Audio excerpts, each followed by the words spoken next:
எடுத்து நாம் வாசிப்போம். சங்கீதம் 5:12 பக்கம் 673 வாசிப்போம்.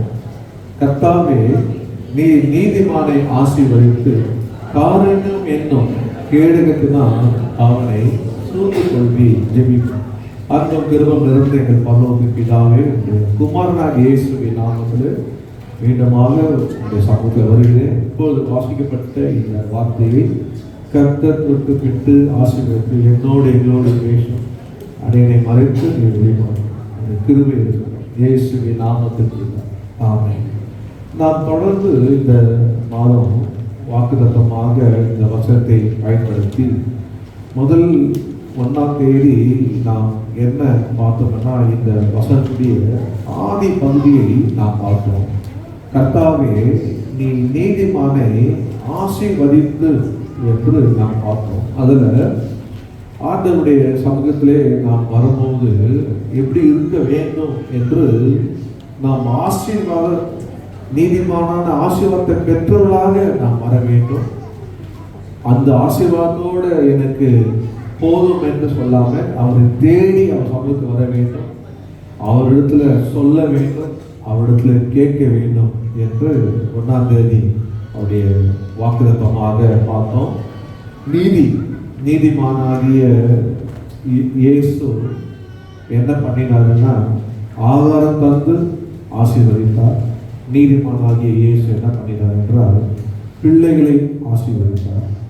நீதிமானாகிய இயேசு என்ன பண்ணினார் என்றால், ஊழியர் செய்கிறவர்களை ஊழியர்களை கர்த்தர் ஆசீர்வதித்தார் பார்த்தோம். கடந்த வாரம் பார்ட் 2ஆக இதே வசனத்திலிருந்து கர்த்தாவே, நீதிமானை ஆசீர்வதித்து காரியம் என்னும் கேடகத்தினால் அவனை சூழ்ந்து கொள்வீர். அப்போ ரட்சிப்பு என்னும் கேடகத்தினாலே கர்த்தர் சூழ்ந்து அவனை ஆசீர்வதிக்கிறார் என்று கடந்த வாரம் பார்த்தோம். இந்த வாரம் அதே வார்த்தை தான், கர்த்தாவே, நீ நீதிமானை ஆசீர்வதித்து காரணம் என்னும் கேடகத்தினால் அவனை சூழ்ந்து கொள்ளுது. கர்த்தாவே, நீ நீதிமானை ஆசீர்வதித்து கேடகத்தினால் அவனை சூழ்ந்து கொள்ளுது என்று நாளை பார்க்க போகிறோம். இந்த வசனத்துக்கு நான் ஏற்கனவே கடந்த வாரம் சொன்னேன், 4 எனக்கு தலைப்பில் இந்த வார்த்தையிலிருந்து கர்த்தர் செய்தியை தந்திருக்கிறார். ஒவ்வொன்றாக நாம் பார்ப்போம். இன்று ஆவியானவர் என்னோடு பேசும்படியாக கீவேர்டாக என்னோடு எடுத்துக்கொள்கிறேன். நீதிமொழிகள் 2ஆம் அதிகாரம் 7ஆம் வசனம் பக்கம் 766. நீதிமொழிகள் 764 வாசிப்போம். அவர் நீதிமான்களுக்கு என்று மேல் ஞானத்தை வைத்திருக்கிறார், உத்தமமாய் நடக்கிறவர்களுக்கு அவர் கேடகமாய் இருக்கிறார். கவனிங்க, இங்கே ஒரு வார்த்தையை நான் முக்கியப்படுத்த விரும்புகிறேன். கர்த்தாவே, நீ நீதிமானை ஆசீர்வதித்து காரணம் என்னும் கேடகத்தினால் அவனை சூழ்ந்து கொள்வி என்று சொல்லும் போது, எப்படி யாரை அவர் ஆசீர்வதிப்பார்னா, உத்தமமாய் நடக்கிறவர்களுக்கு அவர் கேடகமாக இருக்கார். பக்கத்தில் சொல்லுங்க, உத்தமமாய் நடக்கிறவர்களுக்கு அவர் கேடகமாக. கர்த்தர் யாரை ஆசீர்வதிப்பார் அப்படின்னு பார்த்தீங்கன்னா, கர்த்தர் யாரை ஆசீர்வதித்து சூழ்ந்து கொள்வார் என்று பார்த்தீங்கன்னா, யார் என்றால் உத்தமமாக நடக்கிறவருக்கு அவர் கேடகமாக இருக்கிறார். இப்போ அன்பான கர்த்தருடைய பிள்ளைகளே, இங்கே ஆங்கிலத்தில் எப்படியாக அந்த காரண்யம் என்னும் கேடகத்தினால் அவனை சூழ்ந்து கொள்வி இருந்தது. சூழ்ந்து கொள்விக்கு ஒரு வார்த்தை உபயோகப்படுத்தப்பட்டது. மற்ற டிரான்ஸ்லேஷன் வந்தது கம்பாஸ் என்ற ஒரு வார்த்தை. அது எதுன்னா, சூழ்ந்து கொள்வியது மாத்திரமல்ல, அவனுக்கு திசை காட்டி ஆண்டவர் அவனை ஆசீர்வதித்தார். ஆமென். இன்னைக்கு உலகத்தை பார்த்தீங்கன்னா ஆசீர்வாதம் எப்படி கிடைக்கும், ஆசீர்வாதம் நான் எப்படி ஆசீர்வாதம் இருக்குது, நான் நல்லா இருக்குது, என்ன செய்ய வேண்டும் என்று அங்கே இங்கே அலைஞ்சி திரிகிற மக்களுக்கு நீங்கள் பார்க்குறீங்க. ஆனால் கர்த்தருடைய வார்த்தை சொல்லுவது, உத்தமமாய் நடந்தவர்களுக்கு அவர் கேடகமாக இருந்து என்ன பண்ணுறாராம், ஆசீர்வாதத்தாலே அவனை கூடையே சூழ்ந்திருந்து திசை தெரியாதவர்களுக்கு திசை காட்டி நடத்தினான். ஆமென். சொல்ல பார்த்தீங்களா, எந்த திசை போகுதுன்னு தெரியல. சொல்ல ஒரே வாழ்க்கையே ஒரே இருளாக இருக்கு. வேலையே ஒரே மந்தமா இருக்கு. குடும்பத்துல இருக்கிற பிரச்சனைலாம் பார்த்தா இந்த திசை மூலமா அந்த திசை மூலமா திசை தெரியாம இருக்கிறேன் அப்படின்னு சொல்ற அநேக சொல்லுவாங்க பாருங்க. இப்போ கர்த்தர் என்ன பண்ணுவாருன்னா, உத்தமமா நடக்கிறவர்களை கர்த்தர் ஆசீர்வதிக்க மாத்திரமல்ல, அவனை சூழ்ந்து கேடகமாக அவனை என்ன பண்ணுவாரா, திசை காட்டி ஆண்டவர் என்ன பண்ணுவார், நடத்துவார். ஆமே. எக்ஸாம்பிளாக நான் வேறு 3 காரியங்களை உங்களுக்கு காண்பிக்கிறேன்.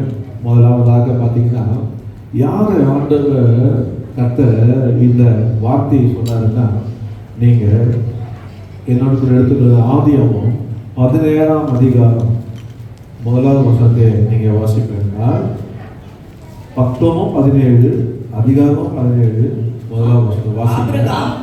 99 வயதான போது கர்த்தர் ஆபிரகாமுக்கு தரிசனமாகி, நான் சர்வ வல்லமையுள்ள தேவன், நீ எனக்கு முன்பாக நடந்து கொண்டு உத்தமனாயிரு.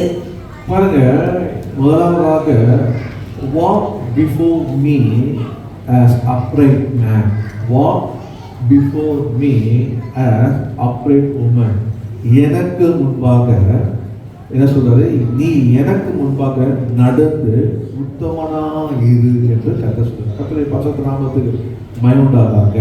இப்போ ஒரு மனிதனை ஆண்டவர் ஆசீர்வதித்து, ஒரு மனிதனை சூழ்ந்து கொள்ளிட்டு, ஒரு மனுஷியை வழிகாட்டி திசை காட்டி நடத்த வேண்டும் என்றால், முதல்ல அந்த மனிதன் எப்படி இருக்கணுமா, கர்த்தர் முன்பாக எப்படி இருக்கணுமா, உத்தமனா இருக்க வேண்டும்.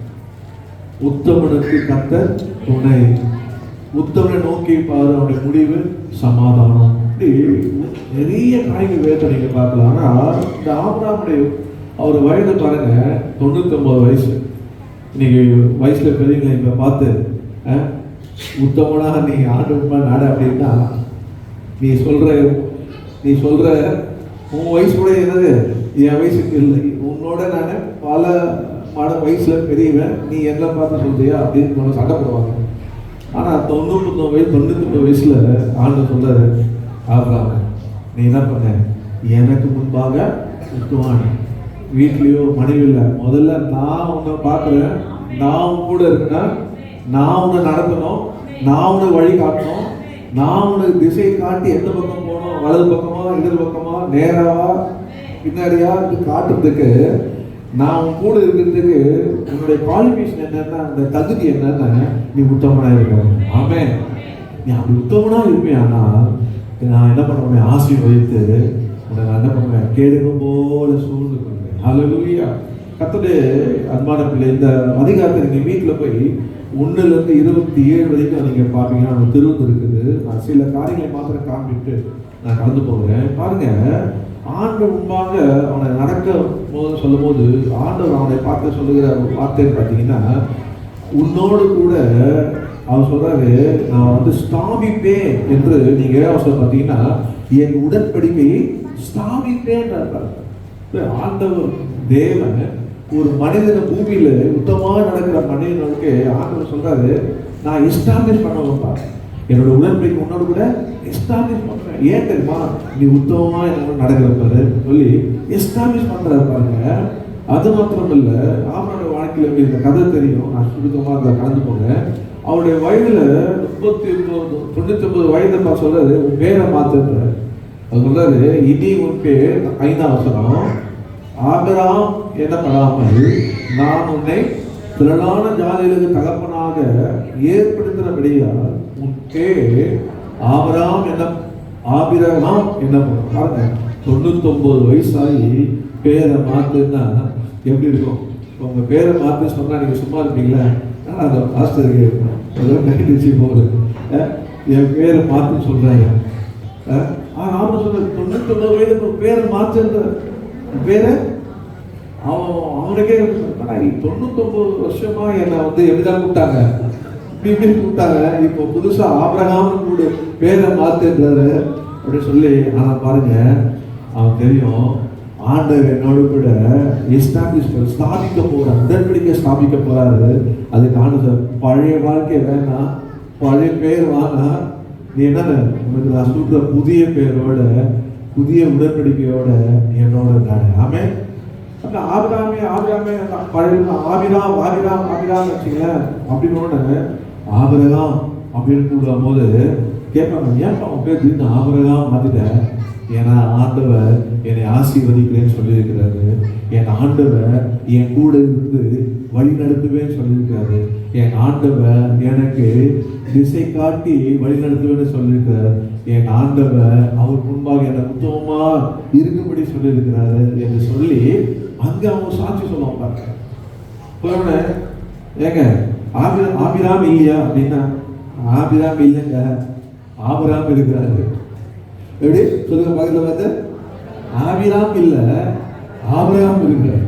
ஒரு வீட்டில் போயிட்டு பழைய பேர் வச்சு கூப்பிட்டீங்க வச்சுக்கங்க. இப்போ எங்கள் வீட்டில் வந்து எங்கள் அப்பார்ட்மெண்ட்ஸில் ஒன்றும் இல்லைங்க, ப்ராக்டிக்கலாக சொல்கிறேன். எங்கள் அப்பார்ட்மெண்ட்ஸில் வந்து நீங்கள் சின்னி இருக்காரான்னு கேட்டீங்கன்னா, சின்னியா அப்படின்னு கேட்பாங்க. சின்னி கேட்டால் தெரியாது. ஆனால் பால் சாலமன் இருக்காருன்னா, பால் சாலமன் இருக்காரு. ஆனால் யாரா இல்லை, சின்னி இல்லைன்னா. சின்னின்றது சும்மா செல்ல பேர், சும்மா எக்ஸாம்பிள் சொன்னேன்.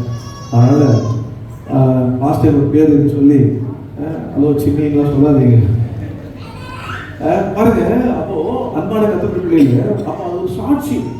ஸோ அவன் ஆபிரகாமை ஆண்டவர் 99 வயதுல அவனை பேரை மாற்றி ஆண்டவர் சொல்லுற வார்த்தையை பார்த்தீங்கன்னா, நீங்க சொல்றாரு பாருங்க, நீங்க 8ஆம் வசனம் பாருங்க, நான் அவர்களுக்கு தேவனா இருப்பேன் என்று கர்த்தர் அவனுக்கு வாக்கு பண்ணது மாத்திரமல்ல, 9ஆம் வசனத்துல ஆண்டவர் சொல்றாரு, ஆண்டவர் உனக்கு வந்து இந்த இடத்தை தந்து உன் சந்ததி எல்லாம் ஆசிரியப்பட்டிருக்கோம்.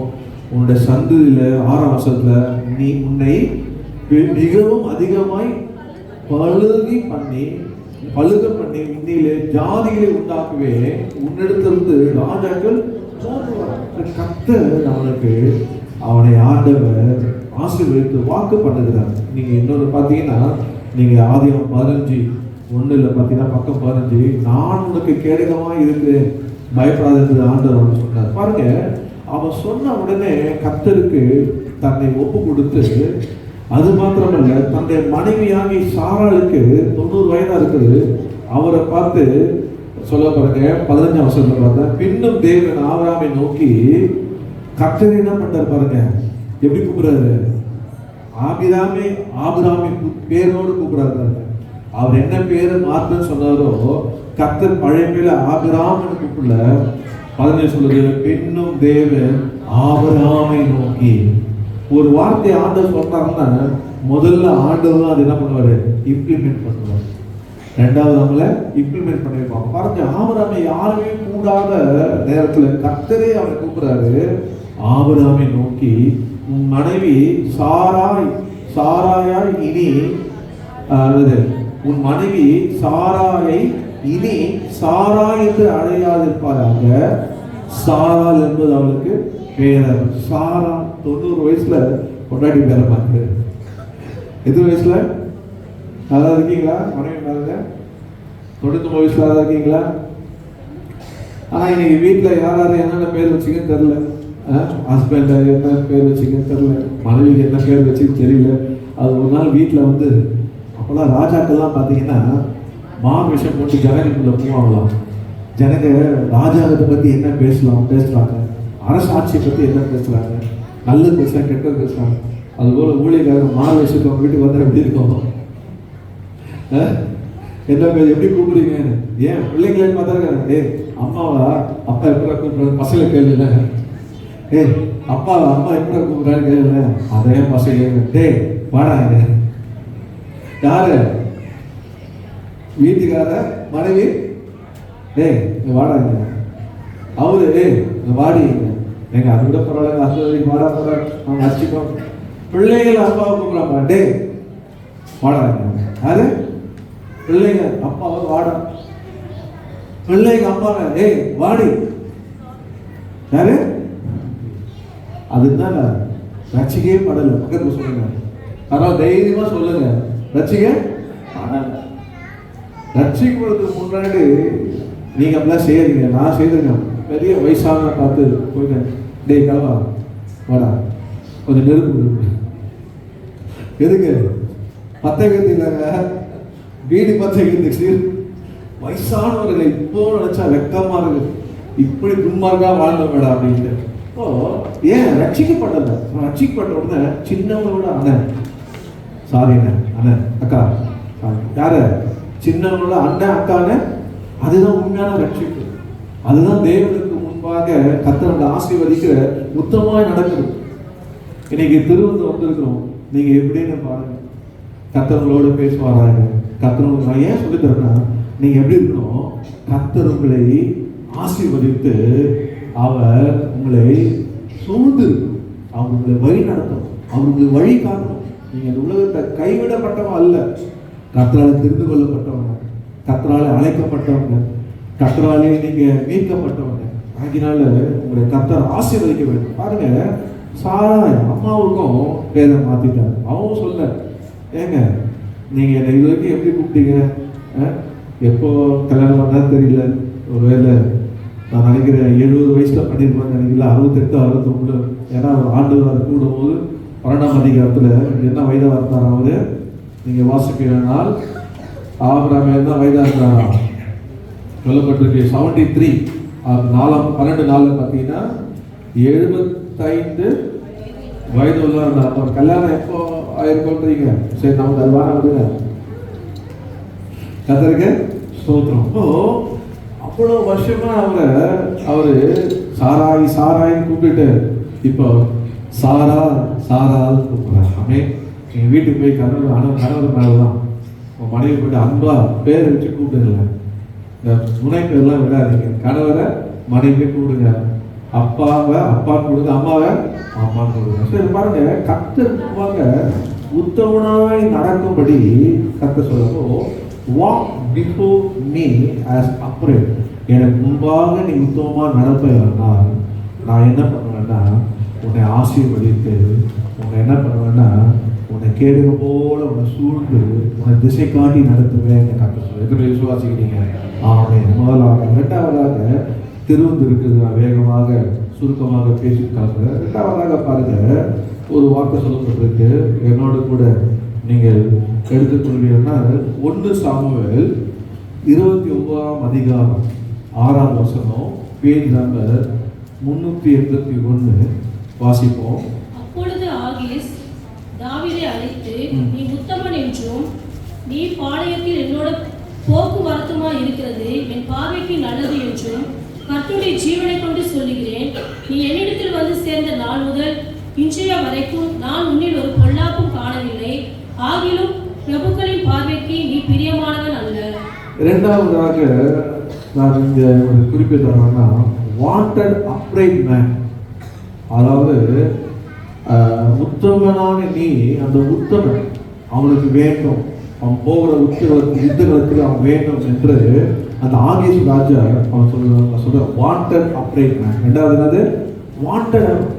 சில பேரெல்லாம் சொன்னீங்கன்னா ஐயோ அவர் கூப்பிடுறத சும்மா இருக்கிறாங்க, அவர் கூப்பிடுறதோட சும்மா இருக்காங்க. ஆனா இங்க பாரு, ஆகீஸ் அதை சொல்லுறான், தாவீது எப்படி பேர் வந்தா, நீ உத்தமன், நீ உத்தமன்.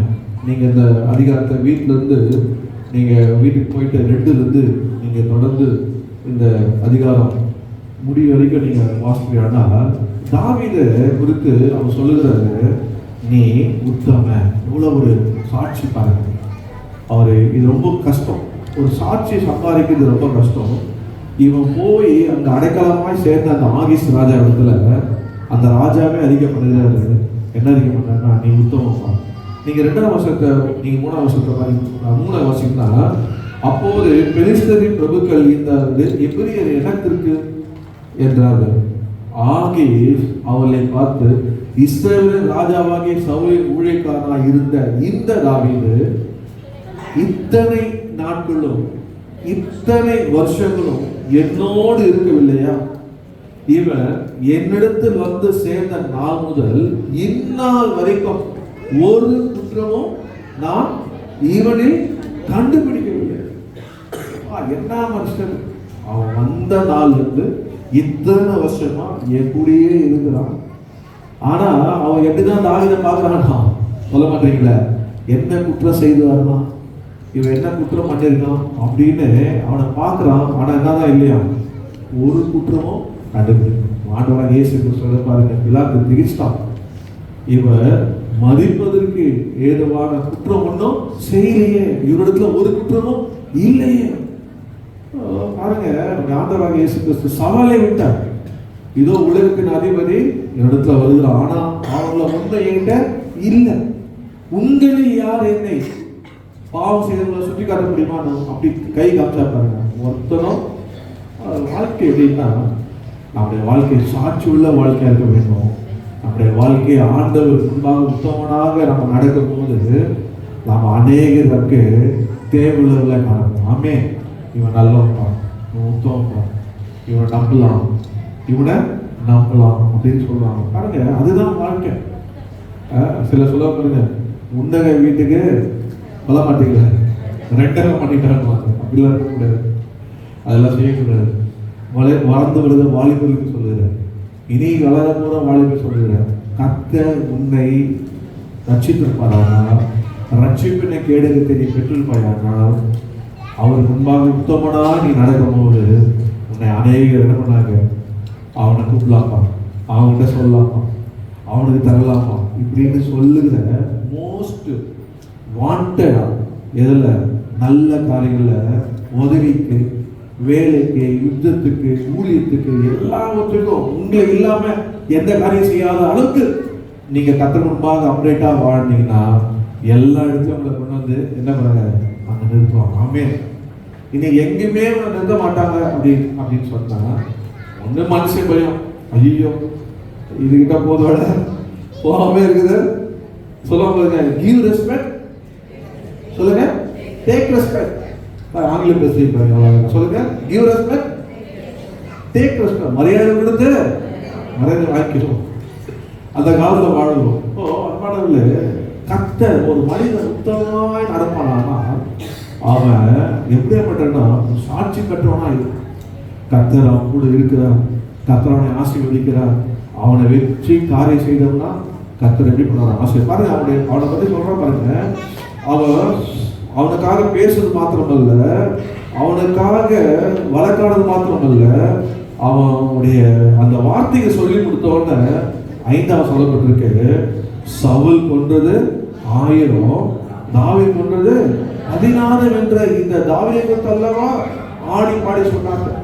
அப்போ தாவீது 13வது முன்னாடி கோலியாத்தை கொன்ன உடனே அந்த பெலிஸ்தருக்கு என்னதான் தெரியும், தாவீது வந்து இருக்கான், நம்முடைய வீரனை வீழ்த்தினாங்க, வீழ்த்தினாங்க. சவுல் 1000 தான், ஆனா இவன் 10,000 பேரை கொண்டவன் என்ற புகழை அப்பவே பெற்றோம். அந்த புகழ் சிலர்லாம் பார்த்தா ஆரம்பத்துல புகழ் இருக்கும், ஆனா போக போக என்ன இருக்காது, புதைந்து இருக்கும். சொல்லுங்க, ஆரம்பத்துல என்ன இருக்கும், புகழ் இருக்கும், போக போக புதைந்து இருக்கும். அவருடைய வாழ்க்கை அப்படி இருக்கக்கூடாது.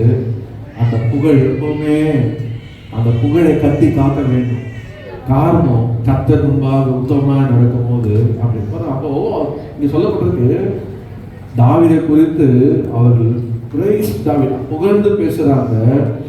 தாவீதுக்கு அவர் சொல்லுறான் 6ஆம் வசனத்துல, நீ உத்தமன்னு சொன்னாங்க, ஆனா ஏன்னு சொன்னான், என்னுடைய பெலிஸ்தர்லாம் பயப்படுறாங்க, ஆனா நீ எப்படிப்போ சமாதானத்தோட திரும்பி போய்விடு. ஹல்லேலூயா, சமாதானத்தோட போய்விடு. யார் சொல்லுகிறா, எதிரி கூட்டத்தை உள்ளவங்க தாவீதை சமாதானமா அனுப்பிச்சிடறாங்க. ஏன் தெரியுமா, தாவீது சாதாரணமானவல்ல. தாவீது யார் என்றால், அவன் கர்த்தருக்கு முன்பாக உத்தமமாய் நடக்கிறவன், மனிதருக்கு முன்பாக உத்தமமாய் நடந்தவன், அவன் ஜெயாளி, அவன் சமாதானத்தில் பார்த்தவன். ஹல்லேலூயா. அது மாத்திரமல்ல, இன்னொரு சொல்லப்பட்டிருக்கு, நீங்க 9ஆம் வசனம் பார்த்தீங்கன்னா, நீ எப்படியா தூதனை போல இருந்தாய். பார்த்தீங்க 9ல பார்க்க ரொம்ப அருமையான, நீ தேவனுடைய தூதனை போல என் பார்வைக்கு பிரியமான. எல்லாம் தேடுறீங்க, தூதரை தேடுறீங்களா? சங்கீதம் 91 தேடுறாங்க சிலர். ஒரு பக்கத்துல 1000 பேர் இருந்தாலும் அவர் பாதத்தில் வந்து பாருங்க. சில தூதனை போல இருக்காங்க வீட்டுல, கர்த்தருக்கு தான் தெரியும். ஒவ்வொருத்தரும் கேட்கிறப்போ அவங்க பிள்ளைகளாம் எப்ப இருக்காங்க அப்படின்னா, இவர் பார்வைக்கு எப்படி இருந்தாங்க, தூதரை போல. அதுதாங்க வாழ்க்கை. உண்மையா சொல்றேன். சொல்லுங்க, நல்ல தூதரை போல வந்தப்ப எப்படி கர்த்தரே உன்னை அனுப்பினார். கர்த்தரே உன்னை நல்ல செய்தி கொண்டு வந்து, நீ வந்தது நல்லது, நீ வந்தது அப்படின்னு நம்மளை குறித்து தூதர் வந்து சொல்ல தவிர என்ன சொல்லக்கூடாது, தூதர் வந்தான் சொல்லக்கூடாது. ஆமா, இன்னொரு வார்த்தை சொல்லுவேன், நீங்களா எல்லாம் நல்லது, நம்மளா இல்லை. ஐயோ பிசாசு வருது, பிசாசு வருதுமா, இந்த பிசாசை உள்ள விடாது, இந்த பிசாசு வருது அப்படி இருக்கக்கூடாது. தேவதூதர் வருகிறார். ஆமென். இயேசு என்ன சொல்றாரு பார்த்தீங்களா, இந்த சிறியரில் ஒருவனுக்கு ஒரு கலசம் தண்ணீர் கொடுத்தாலும் அவன் ஆசிரியப்பட்டிருப்பானா, ஏன்னா அவனுடைய தூதர்கள் தேவனை தரிசிக்கிறாங்க. இந்த உலகத்துல நம்ம கூட தூதர் கர்த்தர் வைத்திருக்கிறாரு. நம்மளே ஆண்டவர் ஒரு தேவ தூதரை போல வைத்திருக்கிறார். ஆமென். இந்த வாழ்க்கை எப்படி நீங்க உத்தமமாய் வாழ்ந்து பாருங்க, உங்களை எப்படிதான் பார்ப்பாங்க சொல்ல மாட்டீங்களா? மாமியாரா பார்க்கலாட்டீங்களா? நான் இப்படி கை காட்டுறேன் அப்படியே நம்ம திரும்புறாங்க. இங்கெல்லாம் மாமியாரை பார்க்கும்போது எப்படிதான் பார்க்குறாங்க, தூதுனா பார்க்குறாங்க தெரியல, மாமனாரை பார்க்கும்போது தூதுனா பார்க்க தெரியல. ஆனா ரூத்த நகுமி மாதிரி எப்படிதான் இருக்குமா, அம்மா மகள் மாதிரி இருக்கும். ஆமே, எங்க போனாலும் உங்களை பார்த்தா உண்மையாவே நான் தூதனை பார்த்ததில்லை, உன்னை பார்த்தா எப்படிதான் பார்க்குறேன், தூதனை பார்த்த போது ராஜ சொல்றா பாருங்க, எவ்வளவு பெரிய சாட்சி, எவ்வளவு பெரிய சாட்சி பாருங்க. ஒரு பக்கம் இவனை கூட சேர்க்காத, இவன் எஜமான வந்த உடனே அப்படியே பண்ணுவான், பெல்ட் அடிச்சு நமக்கு அவசியம் மாறிடுவான் அப்படின்னு ஒரு கூட்டம். ஆனாலும் இவன் வந்து புகழ் பெற்றவன், வெற்றி பெற்றவன், நம்ம வீரனே கொன்றவன் அப்படின்னு ஒரு பக்கம். ஆனா இவர் சொல்றாரு, நீ என்கிட்ட இருந்த நாள் வரைக்கும் எனக்கு எப்படிதான் இருக்க, தூதனை போல இருக்க, தூதனை போல. கர்த்தருக்கு ஸ்தோத்திரம். பாருங்க, இன்னொரு வருஷத்தை சொல்லி நான் போங்க, அவ தூதரை போல இது மாத்திரமல்ல, 10ஆம் வசனம் பாருங்க, அவர் சொன்னார் பாருங்க, உன் ஆண்டவனுடைய வேலைக்காரன், உன் ஆண்டவனுடைய வேலைக்காரன். கர்த்தருக்கு ஸ்தோத்திரம். 10 வாசினா, இப்போது நாளை அதிகாலை உன்னோட வந்த உன் ஆண்டவனுடைய வேலைக்காரனை கூட்டி கொண்டு. யாருடைய வேலைக்காரன்? இது பாருங்க, எப்படியான ஒரு தாவீதுனால அவனோடு இருந்த 600 பேரை யாருக்கு வேலைக்காரன் ஆயிட்டாங்களா சொல்ல மாட்டீங்க, ஆகீஸ் ராஜாவுடைய வேலைக்காரன் ஆயிட்டான். தாவீதுக்குலாம் யார் தெரியுங்க, கொலைகாரன், திருட. 600 பேர் பார்த்தீங்கன்னா எல்லாம் பொல்லாதவன். இன்னொரு இடத்துல சொல்லப்பட்டிருக்கு, பேலியாளின் மக்கள், 400 பேர் பேலியாளின் மக்கள். இவங்கெல்லாம் எப்படி ஆயிட்டாங்கன்னா ஒரு தூதனால இந்த ஆகீஸ் ராஜாவுடைய என்ன ஆயிட்டாங்களா, வேலைக்காரன் ஆயிட்டான். அப்போ தாவீதை பார்த்த உடனே கூட இருக்கலாம் யாரதான் பாக்குறாங்களா சொல்ல மாட்டீங்களா? தாவீது எப்படி தூதனா இருப்பானோ அது போல அவங்க கூட இருக்கலாம் எப்படிதான் இருப்பாங்க, தூதனா இருப்பாங்க. அதனால அவங்க எல்லாம் யாரா, உன் ஆண்டவனா, தாவீது யார் ஆண்டவனா இருக்காரு, ஆகீஸ் ஆண்டவனா இருக்காரு. இந்த ஆண்டவனுடைய ஊழியக்காரனை சொல்லி கூட்டு போப்பா. ஒரு மனிதனால மற்றவர்களுக்கு கூட இருவர்களுக்கு நல்ல பேர் இருக்கும். ஆமே, எப்பவுமே தெரிஞ்சுங்க, உங்களால முதல்ல உங்க வீட்டுக்கு கெட்ட பேர் வரக்கூடாது, 2வது நீங்க படிக்கிற ஸ்கூல்ல கெட்ட பேர் வரக்கூடாது, 3வது நீங்க வேலை செய்யற இடத்துல கெட்ட பேர் வரக்கூடாது, 4வது நீங்க இருக்கிற சபையில வரக்கூடாது, நீங்க இருக்கிற நண்பர்களுள்ள எங்க நீங்க இருந்தாலும் எதை சம்பாதிக்க கூடாது, கெட்ட பேரை சம்பாதிக்கவே கூடாது, கெட்ட பேர் வரவே விடக்கூடாது. அந்த மாதிரி நீங்க எப்படி இருக்குமா, கர்த்தர் முன்பாக உத்தமனா இருக்கும்போது கர்த்தர் உங்களை ஆசீர்வதிப்பார். ஆமே. சத்துருக்கள் இருப்பாங்க, அது வேற. சத்துருங்க எப்படி இல்லைங்கிற சத்துருங்க இருப்பாங்க. சத்துருக்கு தான் நம்ம சோத்திரம். சத்து இருந்தால் தான் கர்த்தரை தேடுவோம், சத்து இருந்தால் தான் நமக்கு பக்தி இருக்கும், சத்து இருந்தால் நமக்கு அபிஷேகம் கிடைக்கும், சத்து இருந்தால் நம்ம பாத்திரம் நிரம்பி விழும், சத்துரு இருந்தால் தான் நம்ம யாரும் என்ன பண்ணாரு, ஆவியான நம்ம கூட்டத்தை கொடியேற்றுவாரு.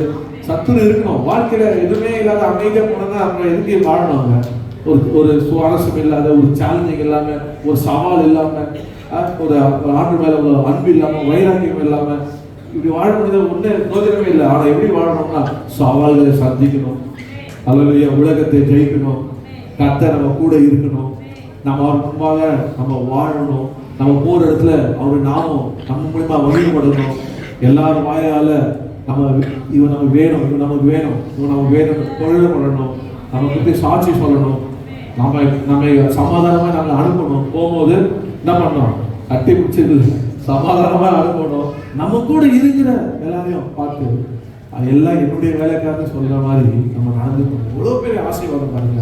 ஒரே ஒரு மனிதன் உத்தமனாய் நம்ம வாழும், ஆனால் கர்த்தர் ஆசீர்வதிப்பார். மூணாவதாக நான் சொல்லி கடந்து போற பாருங்க, ஒரு வார்த்தையை வாசிக்கிறேன். மூணாவதாக முதல்ல சொன்ன walk before me as a upright man. இரண்டாவதாக வாட் an upright man.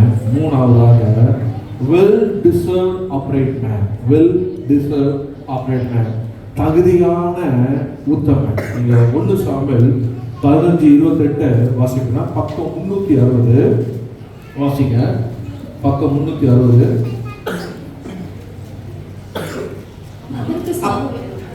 அப்பொழுது சாமுவேல் அவனை நோக்கி, கர்த்தர் இன்று உம்மிடத்தில் இருந்த இஸ்ரவேலின் ராஜ்யத்தை கிழித்து போட்டு உம்மை பார்க்கிலும் உத்தமனாயிருக்கிற உம்முடைய தோழனுக்கு அதை கொடுத்தார். பாருங்க, அவர் சொல்ற பாருங்க, அவர் யார் கொடுத்தாரா? உத்தமமாய் வாசிங்க. அவர் சொல்ற பாருங்க, அப்போது சாமுவேல் அவனை நோக்கி, கர்த்தர் என்று உம்மிடத்தில் இருந்த இஸ்ரவேல் ராஜ்யத்தை கிழித்து போட்டு உம்மை பார்க்கிலும் உத்தமனாக இருக்கிற உம்முடைய தோழனுக்கு அதை கொடுத்தார். உம்முடைய தோழனுக்கு அதை கொடுத்தார். யாருக்கு இந்த தோழன்? யார் இந்த தோழன்? நீங்க 2 சாமுவேல் 28 நீங்க 15 18 வரைக்கும் வாசிப்பீங்க. அதை வாசிங்க. 1 சாமுவேல் 28 எல்லாம் பைபிள் எடுக்க பக்கம் நீங்க பாருங்க 380 பாருங்க.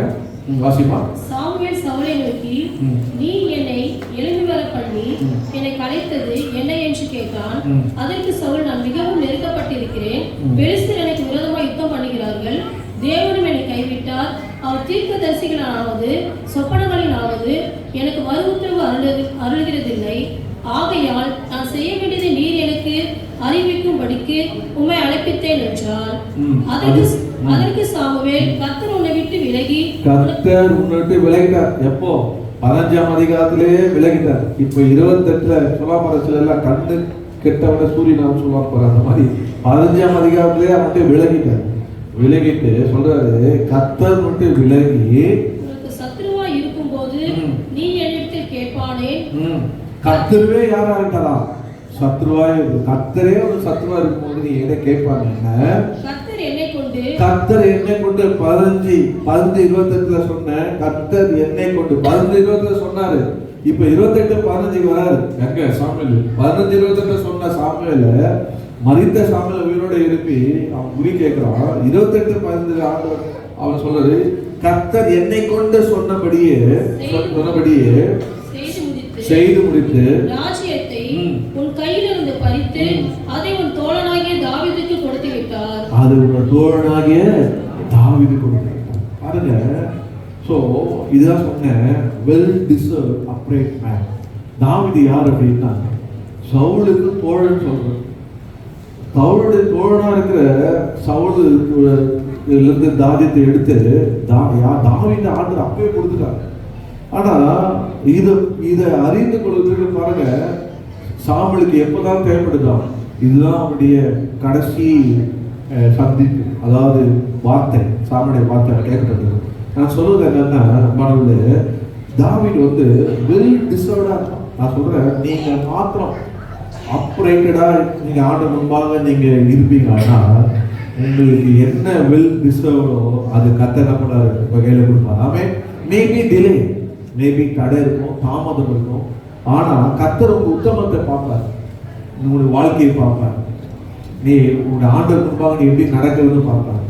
கர்த்தர் வாழ்க்கையெல்லாம் பார்த்து என்ன உனக்கு தருவேன்னு சொன்னாரோ அது நிச்சயமா உன் கையில நீ டிசர்வ் சொல்ல மாட்டேன்.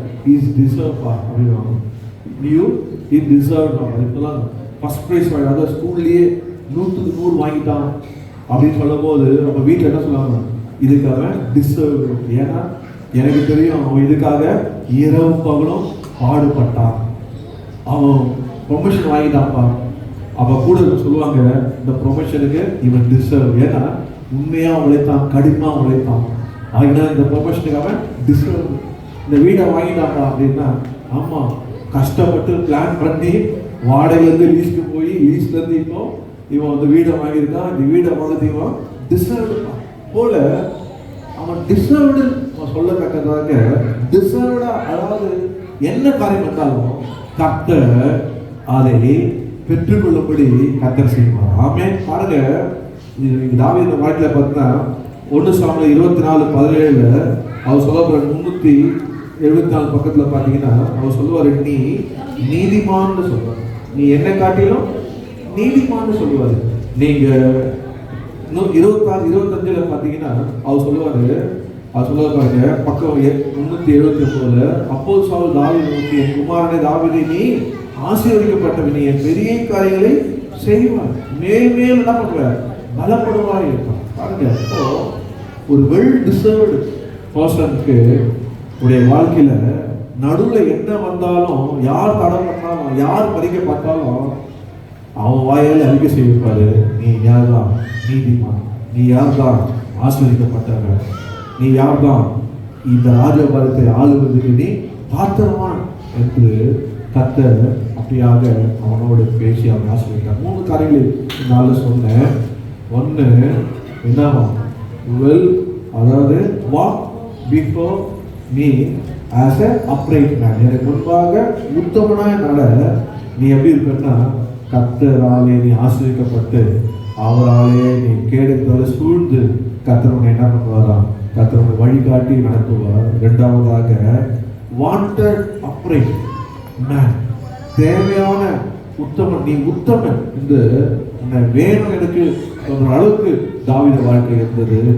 கர்த்தர் அவனை அப்படியாக வைத்தார். 3வது வெல் டிசர்வ்டு அப்ரைட் மேன், பாத்திரமான ஒரு ஆசீர்வாதத்தை பாத்திரமான ஒரு உத்தமனாக தாவீதை பார்க்கிறார். கர்த்தர் நாமத்தை மகிமைப்படுத்தும். 5 நிமிஷத்துல 3 குறிப்பு சொன்னேன். 5 நிமிஷத்துல டூ நாட், என்ன செய்யணும் என்ன செய்யக்கூடாது என்றது மாத்திர வசதமா சொல்றேன்.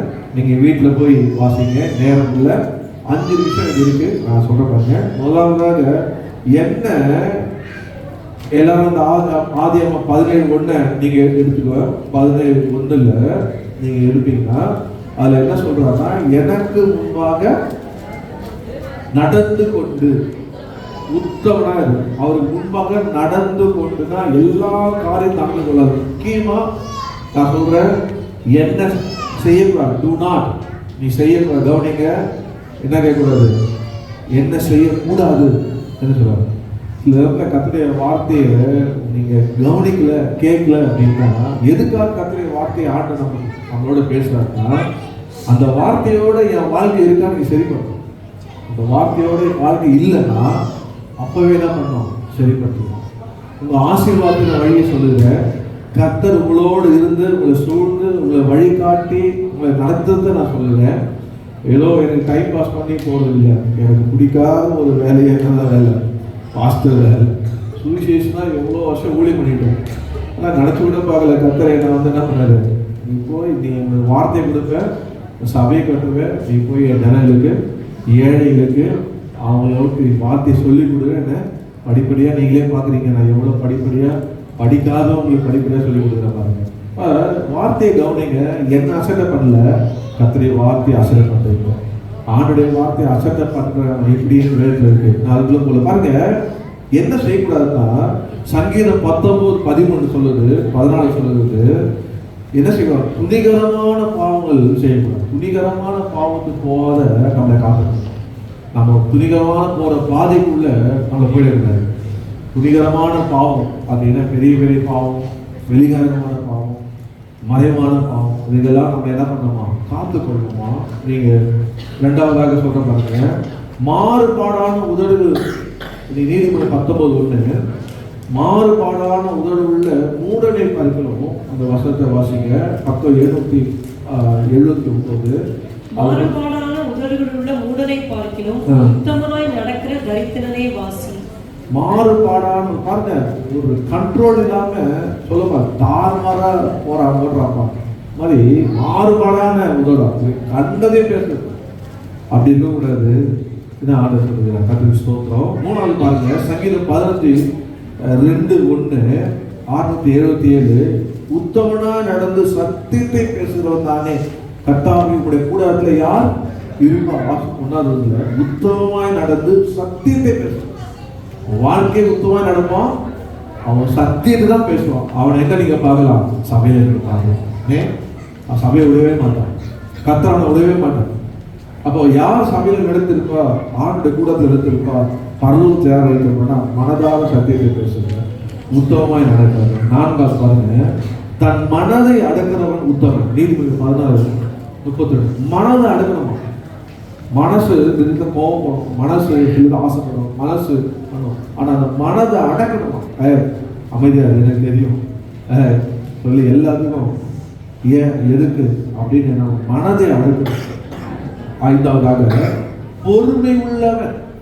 பிரசங்கி 7:8 ஒரு காரியத்தை துவக்கும் போது அது வாசிங்க பக்கம் 796. ஒரு காரியத்தின் துவக்கத்தை பார்க்கிலும் அதன் முடிவு நல்லது, பெருமை உள்ளவனை பார்க்கிலும் பொறுமை உள்ளவன் உத்தமன். ஆண்டவர் முதல் எதுக்கு? பெருமை. அதனால பெருமை மாத்திரம் நீங்க என்ன பண்ணாது, நீங்க உங்க வாழ்க்கையில பெருமையா ஆயத்தத்து பேசாதீங்க. பேசல அடுத்தது அடிதான் வரும். கர்த்தர் யாரை நேசிக்கிறாரோ அவர்ல சிரிச்சுக்கிறார். நிறைய அடியை வாங்கியிருக்காரு. நல்ல காலம் வெளியே இருக்கும் அடியில் எல்லாம் காட்டுறவங்க பாருங்க, இந்த அடியை பார்த்தாரு பாருங்க. அப்போ பொறுமை உள்ளவன் விட்டோம், பொறுமையா இருக்கிறார். கர்த்தாவே சோத்திரம். நான் ஏசிய சபையில எல்லாரும் லேட்டா பண்ணும்போது என்ன பார்த்து நீ உனக்கு இது வரலையா, என்னை போராட்டம் பண்ணதுக்கோ கோடி பிடிக்கிறதுக்கோ கத்துறதுக்கோ என்னை ஆர்டர் என்ன பண்ணல, அழைக்கல. அவருடைய மக்களுக்கு பணிவிட செய்ய வேண்டிய என்ன அழைத்த. அதனால ஏதாவது நீங்க பண்றதே தப்பு அப்படின்னு சொல்லி நான் விரட்டி விட்டேன். இப்போ பாருங்க, கர்த்தருடைய பரிசுத்தமாவது மகிமையுண்டாவதாக பொறுமையா இருக்கணும். எந்த ஒரு ஆளும் பொறுமையா, பொறுத்தவரை பொறுமையா இருக்கணும். அடுத்தது வேகமா சொல்ல பாருங்க. நீதிமன்றம் 12:9 கனமற்றவனா இருந்தோம் பணிவிடைக்காரன் உள்ளவன் உத்தமன். இதெல்லாம் அதை பார்த்தா நான் ரொம்ப கனமான மாதிரி காட்டுவாங்க. இந்த உலகத்தை அவங்க கனமே இல்லாத கலப்படாதீங்க. அவங்க யாருமே மதிக்க மாட்டாங்க, யாரும் உங்களை மதிக்கவே வேணாம். ஐஸ்வர்யம் கனமும் அவரால் வருது. ஒருவன் எனக்கு ஊழியர் செய்யணும், பிதாவை நான் கனம் பண்ணுறேன், என்னை கனம் பண்ணுறதுலேயே நான் கனம் பண்ணுறேன். நான் ஆண்டவர் தான் என்னை கனம் பண்ணுறேன். அதனால அவர் பணிவிடைக்காரர், அது போதும். அப்படி இருக்கும்போது நீங்க தான் உத்தமன். நீங்க 2 Corinthians 10 நீங்க பாத்தீங்கன்னா தன்னைத்தான் புகழ உத்தமன் அல்ல. இதை பார்த்தீங்கன்னா அப்படியே தன்னையே சொல்லிட்டே இருக்கணும், சொல்லிடணும், சொல்லவே ஆண்டவர் யோகசாலை என்ன சொன்ன பாருங்க, நீர் பெருக நான் சிறுக. இப்பவே எது நடந்தாலும் கர்த்தர் செய்தாங்க, எது பண்ணாலும் கர்த்தர் கொடுத்தாங்க, எது கர்த்தர் நடத்தினாங்க, கர்த்தர் அவரையே புகழ்ந்தீங்கன்னா கர்த்தர் உங்களை ஆசீர்வதிப்பார். ஆமென். அப்புறம் செய்யக்கூடாதது நான் சொன்னேன், செய்ய வேண்டியது நான் சொல்றேன் பாருங்க. நீங்க வாசிப்பீங்கன்னா யோபுல 9ஆம் அதிகாரத்துல நீங்க வீட்டில் போயிட்டு நீங்க 20, 21, 22, 23 வாசிங்க. அது யோபு சொல்றாங்க, நான் உத்தமன் என்றும் வாசிங்க. 21 வாசிங்க. நான் உத்தமன் என்றாலும் பக்கம் 660 வாசிங்க. நான் உத்தமன் என்றாலும் என் உள்ளத்தை நான் அறியேன், என் ஜீவனை ஆலோசிப்பேன். பாருங்க, அது நான் உத்தமன் என்று அவர் சொல்றாரு. 9:21 அவர் சொல்றாரு, நான் உத்தமன் என்றாலும் என் உள்ளத்தை நான் அறிவேன், என் ஜீவனை ஆலோசிப்பேன். அவர் அந்த நீங்க வசந்தா சொன்ன வசந்த வாசிங்க. அவருடைய நிலைமை அவர் சொல்றாரு, நான் நீதிமான் சொன்னோட யாரும் ஏற்றுக்க மாட்டாங்க. நீதிமான இது வருமா என்று சொல்லி அவரை தூசிக்கிறாங்க. 21, 20, 23 வீட்டில் வாசிங்க. அவர் சொல்றாரு, எல்லாம் கர்த்தர் என்னதான் பண்றாராம். சில நேரத்தில் அவரை ஆண்டவர் அப்படியாக அவரை தள்ளிட்டாராம். அவர் அப்படியா சொல்லி புலம்புவாரு. நீங்க இன்னொரு வருஷத்தை காட்ட பாருங்க. நீங்க வாசிப்பீங்க, உத்தமன் சங்கீதம் 64 உத்தமன் கசப்பான வார்த்தைகள் சில நேரத்தில் உங்களை பத்தி கசப்பா சொல்லுவாங்க. நீங்க அதை பத்தி கவலைப்படாது. நீங்க என்ன செய்ய வேண்டும்னா அமைதியா இருக்க வேண்டும். கர்த்தருக்கு ஸ்தோத்திரம். யோபு 12:4 சொல்றாரு. அவர் என்ன சொல்றாருன்னா, அவர் சொல்றாரு, என் சிநேகிதரால் நான் நிந்திக்கப்பட்டோம், தேவனை நோக்கி பிரார்த்திப்பேன், அவர் எனக்கு மறுபுறம் அருளுவார், உத்தமனாகி நீதிமான் பிரயாசப்படுறேன். இந்த மாதிரிலாம் போகும்போது செய்ய வேண்டியது ஒன்றே ஒன்று, ஜெபம் பண்ணுங்க. அவர் யோபு விண்ணப்பம் பண்ணது போல நாம் விண்ணப்பம் பண்ண வேண்டும். கர்த்தர் நாமத்தை மகிமையுள்ளதாக. ஆண்டவர் சொன்ன வார்த்தை பாருங்க, உபாகமம் 18:13 பாருங்க, பக்கம் 247. நீ உத்தமனா இருக்க கடமை, கட்டளையா சொல்லிட்டார். நீ உத்தமனா இருக்க கடமை சொல்லிட்டார். ஆப்ஷனே கிடையாது. பி அப்ரைட் என்று ஆண்டவர் கட்டாயமா சொல்லிட்டாரு. நீதிமொழி 28:18 சொல்லப்படுது, உத்தமாய் நடக்கிறவன் ரட்சிக்கப்படுவான். ஆமே, ஒரு வார்த்தை உத்தமாய் நடந்தா வச்சுக்க, ஆண்டவனே ரட்சிப்பார். கடைசி வரைக்கும் நிலைநிலைக்கு ரட்சிக்கப்படுவோம். நீங்க உத்தமனா நடங்க, கடைசி வரைக்கும் கத்தனாரு ரட்சிப்பார். கத்தநாமத்தில் மேம்பதாக. கடைசியாக என்று சொல்லப்பட்டிருப்பாங்க ரோமர் 16:10, கிறிஸ்துவுக்குள் உத்தமனாகிய அப்பேலை வாழ்த்துக்கள். கிறிஸ்துவுக்குள் உத்தமனாகிய என்று சொல்லப்படுறாங்க. கிறிஸ்துவுக்குள்ள ஒரு மனுஷன் இருக்காரு, எப்படி இருக்கலாம்? உத்தமனா இருக்கிறாங்க. கர்த்தர் நாமத்தை மகிமையுள்ளதாக. 2 தீமோத்தேயு 2:15 சொல்லப்பட்டிருக்கு, உன்னை தேவனுக்கு முன்பாக உத்தமனாக நிறுத்தும்படி ஜாக்கிரதையாக. தேவனுக்கு முன்பாக உத்தமனா இருக்கும்படி ஜாக்கிரதையாக. கர்த்தர் நாமத்தை மகிமையுள்ளதாக. நாம் இந்த வேளையில கூட ஆண்டவர் உங்களை, கர்த்தாவே நீ என்னை ஆசீர்வதித்து உன்னை காதுமே என்னை கேளுகிறதுனால என்னை சூழ்ந்து கொள்வி என்று சொல்லுகிற அந்த வார்த்தை யாருக்கு? உத்தமாய் நடக்கிறவர்களை கர்த்தர் சூழ்ந்து கொள்வார். ஆமே, உத்தமாய் நடக்கிற கர்த்தர் ஆசீர்வதிப்பார். உத்தமாய் நடக்கிறவர்களை கர்த்தர் கூட இருந்து திசை காட்டி வழிநடத்துவார். உத்தமாய் இருக்கிறவனை ஆண்டவர் என்ன பண்ணுவாரா? நிச்சயமாக அவனோடு தாங்கி இருப்பார். அவனோடு மாத்திரமல்ல, ஆபிரகாமுக்கு ஆதரவு கொடுத்தார், வாக்கு தந்தார். அந்த குடும்பமே விருத்தசேதனை பண்ணாங்க. குடும்பமே எல்லா ஆட்களையும் ஆண்டுடைய வார்த்தை கட்டளை கீழ்ப்படுத்து ஆண்டவர் சொன்ன வார்த்தைக்கு அப்படியே செய்யறாங்க. அதுல இருந்து இன்ன வரைக்கும் பார்த்தீங்கன்னா அந்த ஆபிரகாமின் புதிய ஏற்பாடு வரைக்கும் அவர் அந்த விருத்தசேதத்தை ஃபாலோ பண்ணாங்க, அந்த உடன்படிக்கையை ஃபாலோ பண்ணாங்க. ஆண்டவர் உண்மை உள்ளதாக இருந்தார். சந்ததியை பெருக பண்ணினார். சொன்ன வாக்கா நிறைவேற்றி ஆசீர்வதித்தார். அதே ஆபிரகாமின் தேவன் நம்முடைய தேவனாக இருக்கிறார். 2வதாக தாவீது எப்படிப்பட்டவன்னா, அவன் வாண்டட் அப்ரேட் மேனாக இருந்தான். தேவை உள்ள உத்தமனாக இருந்தான். வாழ்க்கையில் அப்படியாக இருக்க மாட்டார். நிச்சயமாக சாட்சி பெற்ற வாழ்க்கை அது நம்ம உதவியாக இருக்கும். சமாதானமாய் அனுப்புகிற வாழ்க்கை அது நம்ம உத்தம வாழ்க்கை நம்ம உதவியாக இருக்கும். நம்மை மாத்திரமல்ல, நம்மோடு இருக்கிறவர்களையும் தேவ தூதரை போல செய்கிற, எனக்கு ஊழியக்காரர் சொல்லுகிற அளவுக்கு மாற்றுகிற ஒரு மனிதனுடைய உத்தம வாழ்க்கை. 3வதாக வெல் டிசர்வ், இவன் பாத்திரவான், ஆசீர்வாதத்தை பாத்திரமான சொல்லத்தக்கதாக என்ன காரியங்கள் இடையில தடை வந்தாலும் தடை பண்ண வாயால் அறிக்கை பண்ணியிருக்காரு.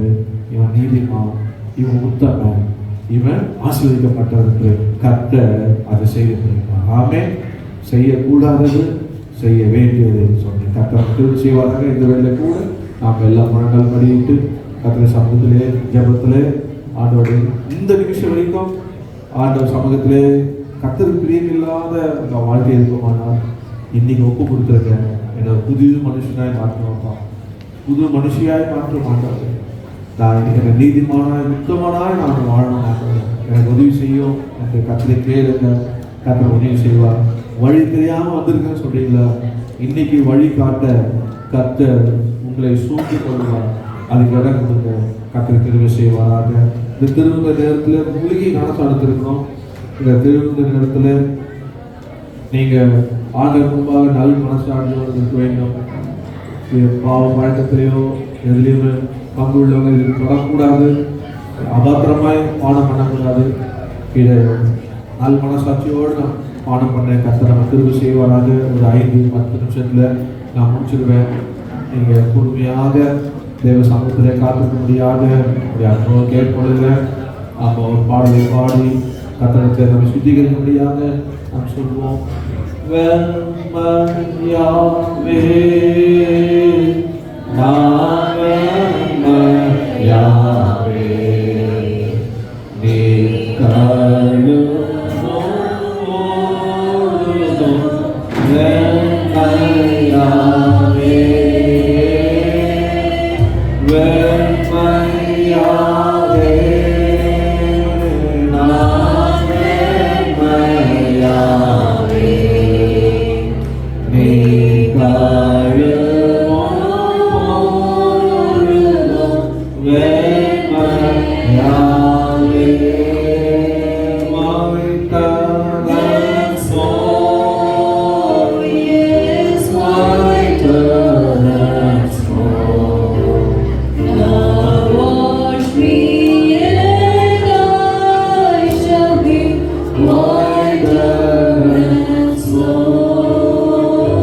நோக்கி ஆண்டவரே என்னை ஒரு கூட தாழ்த்தி இந்த கருத்தை கொடுக்கிறப்பா.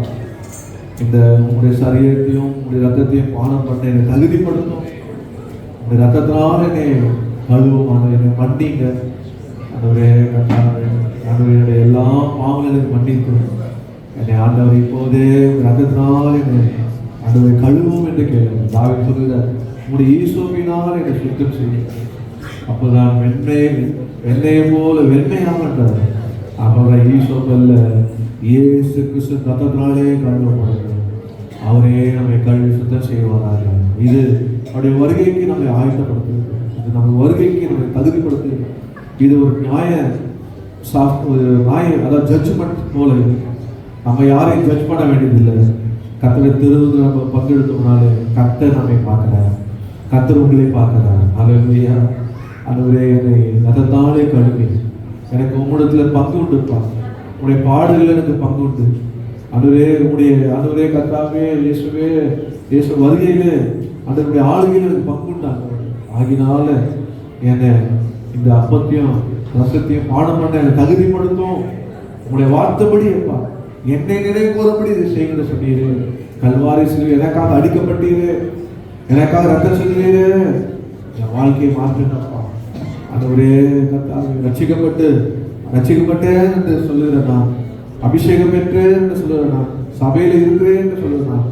உங்க முன்பாக உத்தமனாய் நடக்கணும்பா. உங்க முன்பாக உத்தமனாய் நடக்கணும் ஆண்டவரே. ஆண்டவரே உதவி செய்யுங்க என்று சொல்லுங்க. கர்த்தர் உதவி செய்வார். கர்த்தர் நீதிமானை ஆசீர்வதித்து காருண்யம் என்னை கேட்டனால அவர் சூழ்ந்திருக்கிறது போல உங்களை இன்னைக்கு உங்களை சூழ்ந்திருக்கிற போறார். உங்களுக்கு இன்னைக்கு வழி காட்ட போறார். இன்னைக்கு அவர் திசை காட்டி கர்த்தர் உங்களை உத்தமனா நடக்க போறன்னு தீர்மானம் பண்ண உங்களோட அவர் வரப்போற. எத்தனை விசுவாசிக்கிறீங்க?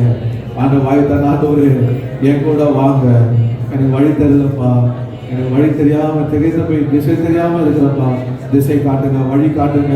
என்னை ஆண்டவரே என் கூட இருங்கப்பா. இந்த உலகத்துல யார் என் கூட இருக்கிறாரோ இல்லையோ, யார் என்ன தள்ளாலும் பரவாயில்ல, தகப்பனும் தாயும் தள்ளலாம், கத்தோட சேர்த்துக்கலாம்னு சொன்னீங்க. ஆண்டவரே உங்ககிட்ட வரலப்பா. ஆண்டவரே என்னை உத்தமனாய் நடக்க எனக்கு உதவி செய்யுங்க, எனக்கு உதவி செய்யுங்க. என் கூட வாங்க, என்னை ஆசீர்வதிங்க, என்னை சூழ்ந்து கொள்ளுங்கன்னு சொல்லுங்க. கர்த்தருடைய சரீரத்தை எடுக்கும் போது உங்க சரீரத்தோட இணையும். கர்த்தர் ரத்தத்தை பானம் பண்ணும் போது உங்களோட சரீரத்தை உங்க ரத்தத்தோட இணையும். அவருடைய தழும்புகளால குணமாகும், சரீரத்தை குணம் உண்டாகும், சரீரத்துல பலன் உண்டாகும். கர்த்தரோட பிள்ளையாக உங்களை மறுரூபப்படுத்துவா. இங்கிருந்து போகும்போது பழைய ஆள் அல்ல, புது ஆளாக, நீதிமானாக, உத்தமனாக, உத்தமையாக கடந்து போங்க. கர்த்தருடைய ஆசீர்வாதம் உங்களோடு இருக்கும். ஹல்லேலூயா. ஓ மக்கள் நன்றி நன்றி நன்றி அப்பா. இந்த ரத்தம் இப்போதே கழுவுறதுக்காக ஸ்தோத்திரம், இப்போதே கழுவுறதுக்காக உனக்கு ஸ்தோத்திரம். பாவியாக எங்க மேல கிருபையாயிரும் என்று ஜெபிக்கும் போகும்போது நீதிமானாக போகப்படுவது போல இப்போது ஒரு செய்கூட ரத்தத்தாலே கழுவீராக, கழுவீராக, கழுவீராக, கழுவீராக, கழுவீராக, கல்வியராக ஆத்மம் கருவொண்டிருந்த எங்கள் பரலோக பிதாவே, இந்த குமாரன் இயேசுவின் நாமத்திலே இந்த அப்பத்தையும் அனுபவ ரசத்தையும் உங்களுடைய சரீரமாக ரத்தமாக மாற்றும். ஆண்டவரே கர்த்தாவே இயேசுவே, என்னுடைய கரமெல்லாம் உடைய கரம் போதே ஆணிக்கடாட்ட கரப்பட்டது. இதை எடுக்கும் போது ஜனங்களோட சரீரத்திலே சரீரமாக இணையட்டும். இதை பானம் பண்ணும் போது ஜனங்களுடைய என்னுடைய ரத்தத்திலே ரத்தமாக ஆண்டவரே கர்த்தாவே இணையட்டும். ரத்தமாக மாற்ற மாட்டோம், ரத்தமாக மாற்ற மாட்டோம், இந்த சரீரமாக மாற்ற மாட்டோம். ஆண்டவரே இயேசுவே உமக்கு ஸ்தோத்திரம், ஸ்தோத்திரம், ஸ்தோத்திரம். இயேசுவின் நாமத்தில் ஜெபிக்கிறோம் நல்ல பிதாவே. ஆமென். நாம் அன்று ராத்திரி காட்டி கொடுக்கப்பட்ட அந்த ராத்திரி அவர் அப்பத்தை எடுத்து இது உங்களுக்காக பிக்கப்படுது என்ற சரீரமாக இருக்கு என்று சொன்னார்.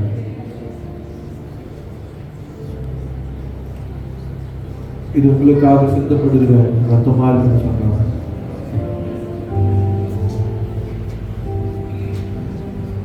சகோதரிகளுக்கு வழிவிடும்படியாக இருந்தேன். அருமையான எஸ்தர் கர்ணவன் அவர்களை உதவி செய்வார்கள். அதை யாரும் சத்தம் போடாமல் தேவ சமூகத்திலே பயபக்தியாக பாடல்களை பாடி அந்த சமூகத்திலே காத்திருப்போம். சட்டத்தை செய்வார்கள். பாடல் நான் நின்று பேரா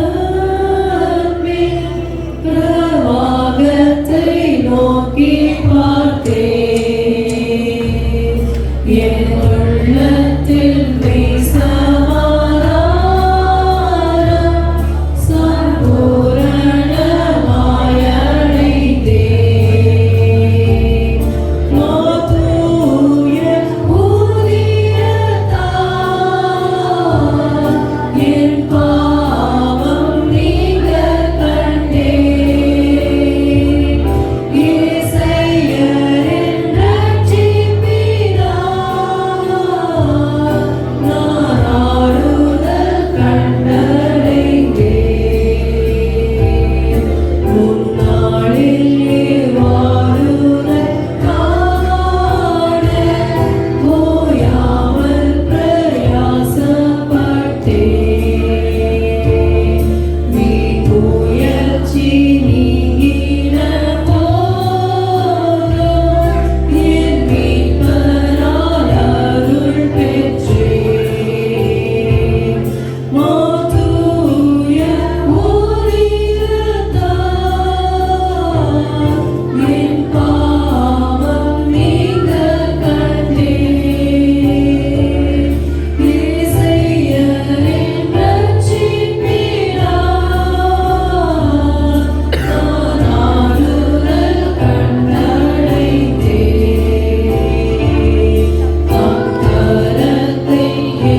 நீங்கள் உங்களுக்காக சிந்தப்படுது கர்த்தராகிய இயேசு கிறிஸ்துவின் திருரத்தமாக.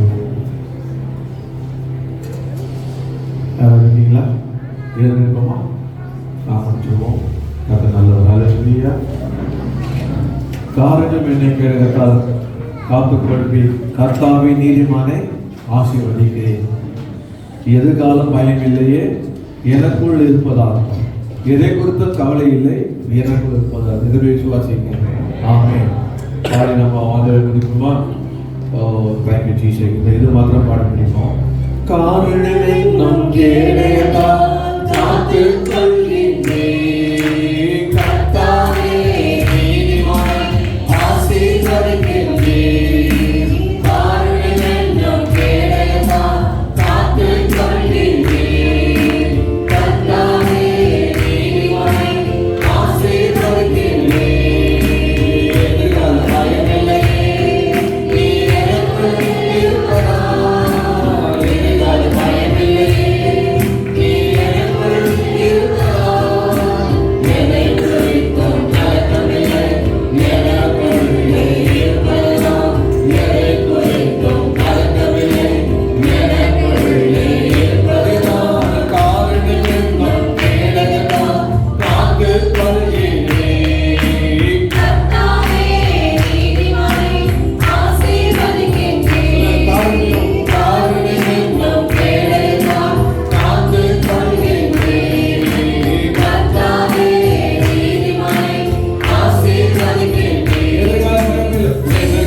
அப்பமும் ரசமும் வந்திருக்கிறது.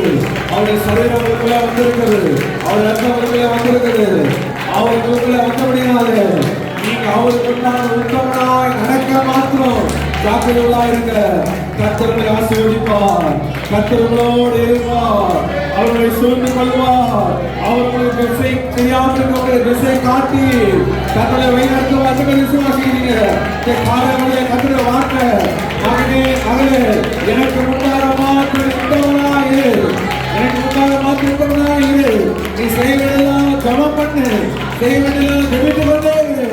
கர்த்தரோடு இருந்து உன்னை ஆசீர்வதித்து கர்த்தர் உனக்கு சாட்சி பெற்று நீ தேவனாக தூதனாக உன்னை தேவ தூதனாக கர்த்தர் நிறுத்துவார். கர்த்தர் ஆண்டவர் உனக்கு என்னதான் நீ பெறக்கு சுத்தமா இருக்கிறதோ அவையெல்லாம் உனக்கு தருவார்.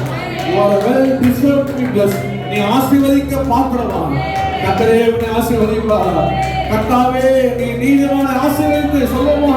கர்த்தாவே சொல்லுங்க. கர்த்தாவே கர்த்தாவே இயேசுவே இயேசுவே சொல்லுங்க. இயேசுவே இயேசுவே நீதிமானை ஆசீர்வதித்து இயேசுவே நீ இயேசுவே சொல்லுங்க. இயேசுவே நீ இயேசுவே நீ நீதிமானை ஆசீர்வதித்து காரணத்தை கேடுகட்டாக சூழ்ந்து கொள்ளுகிறப்பா.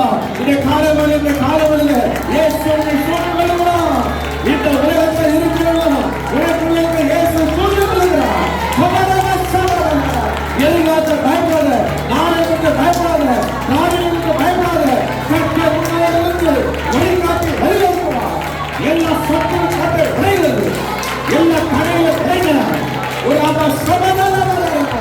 நீ தூதனாக உன்னை கர்த்தர் வைத்திருக்கிறார். ஜாதியின் வழியாக கொண்டு வைப்பார். உனக்கு கிடைக்க வேண்டியது கிடைக்கும். You are a well deserved to be blessed. கர்த்தருடைய கண்ணெல்லாம் தருவாங்க, அதான் தருவார். நடுவில் யாரும் பறிக்கவே முடியாது. கர்த்தருடைய வார்த்தை இது. கர்த்தருடைய வார்த்தை இது. Oh, you are well deserved. You are well deserved. Sister, you are well deserved to be blessed. நீ ஆசீர்வதிக்க பார்த்தோமா பார்த்தோம்.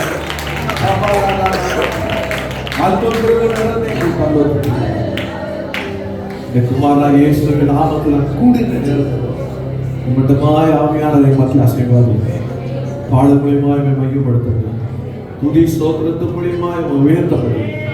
அந்த உமக்கென்று கொடுக்கவும் உங்களுடைய சரீரத்தில் அந்த ரத்தத்தை பானம் பண்ணணும். உடைய வார்த்தைகளை கேட்கும் நாளை அணுகாலுக்கு நீ அணுகும் செய்ததாக சொல்றோம். உடைய வார்த்தையின்படியே நாம் உமக்கு முன்பாக உத்தமனாய் நடக்க ஜாக்கிரதை உள்ளவனாய் இருக்க மாத்திரம் அடியாரில் கிருபை செய்கிறார். நான் வந்த ஒவ்வொருவரையும் பிதா குமாரன் பரிசுத்த ஆவி ஆகிய திரியேக இயேசுவின் நாமத்தை ஆசீர்வதிக்கிறோம். கொடுக்கிற தசமபாகத்தை ஆசீர்வதிக்கிறோம். காணிகளை ஆசீர்வதிக்கிறோம். குடும்பமாய் ஆசீர்வதிக்கிறோம். பிள்ளைகளே ஆசீர்வதிக்கிறோம். வார்த்தைப்படியே சங்கீதம் 5:12 அப்படியே நிறைவேறட்டும். கர்த்தாவே நீ ஆண்டவரே நீதிமன்ற ஆசீர்வதிக்கிறோம். காரணமே கேடுதான் சூழ்ந்திருக்கிறது. பிள்ளைகளை சூழ்ந்து இருக்கட்டும். கிருபை சூழ்ந்து இருக்கட்டும். பிரசன்னம் சூழ்ந்து இருக்கட்டும். இந்த வல்லமை சூழ்ந்து இருக்கட்டும். பாதுகாப்பு சூழ்ந்து இருக்கட்டும். இந்த ஆலோசனை சூழ்ந்து இருக்கட்டும். இந்த வழிகாட்டு சூழ்ந்து இருக்கட்டும். கர்த்தரே சூழ்ந்து இருக்கட்டும். சிறு முதல் பெரியவே ஆசீர்வதி. விசேஷமாக பிள்ளைகளின் கவர்மெண்ட் எக்ஸாம் எழுதி கொண்டிருக்கிற காலையில் கூட சுகத்தை தருவீராக, பலத்தை தருவீராக, ஜெயத்தை தருவீராக, பாதுகாப்பு தருவீராக. ஆசீர்வாதம் இயேசுவின் நாமத்தை ஜெபிக்கிறோம். என் ஆத்துமாவே கர்த்தரை ஸ்தோத்திரி. என் உள்ளமே பரிசுத்தமானவரே. என் ஆத்துமாவே கர்த்தரை ஸ்தோத்திரி. கர்த்தர் செய்த சகல நம்முடைய கர்த்தராகிய இயேசு கிறிஸ்துவின் கிருபை, பிதாவாகிய தேவனுடைய அன்பும், பரிசுத்த ஆவியானவருடைய அன்பின் ஐக்கியம் அவன் அனைவரோடு கர்த்தருடைய வருகையில் இருப்பதாக. ஆமென், ஆமென், ஆமென். கர்த்தருடைய ஆசீர்வாதத்தோடு இருப்பார். ஜெபம் வேணும் மாத்திரம் வாங்க.